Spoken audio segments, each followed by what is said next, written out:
राजपूताना की अद्वितीय सुंदर रानी पद्मावती चित्तौड़ के राजा रावल रतन सिंहनाथ की पत्नी थी। कहा जाता है कि वह इतनी सुंदर थीं कि उनकी खूबसूरती की चर्चा दूर दूर तक फैली हुई थी।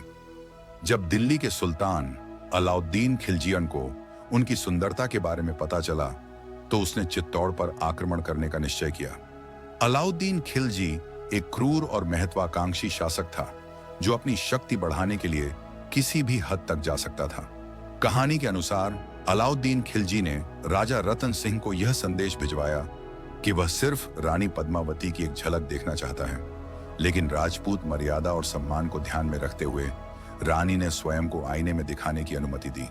खिलजी उनकी एक झलक देखकर और भी अधिक लालायित हो गया और किसी भी कीमत पर उन्हें पाने की ठान ली।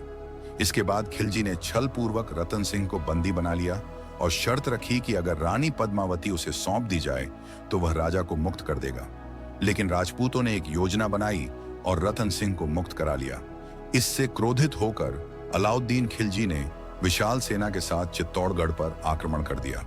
चित्तौड़गढ़ का किला कई दिनों तक हमले झेलता रहा, लेकिन जब यह स्पष्ट हो गया कि हार निश्चित है तो रानी पद्मावती और हजारों राजपूत महिलाओं ने इस जौहर आग में कूदकर आत्मदाह करने का निर्णय लिया।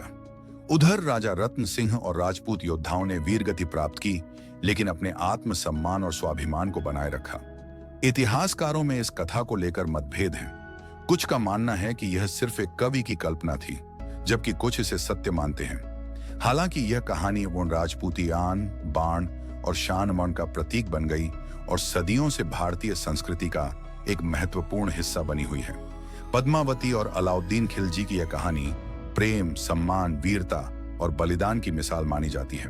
अगर आपको ये वीडियो पसंद आई हो तो इसे लाइक करें और नए अपडेट्स के लिए चैनल को सब्सक्राइब करना ना भूलें।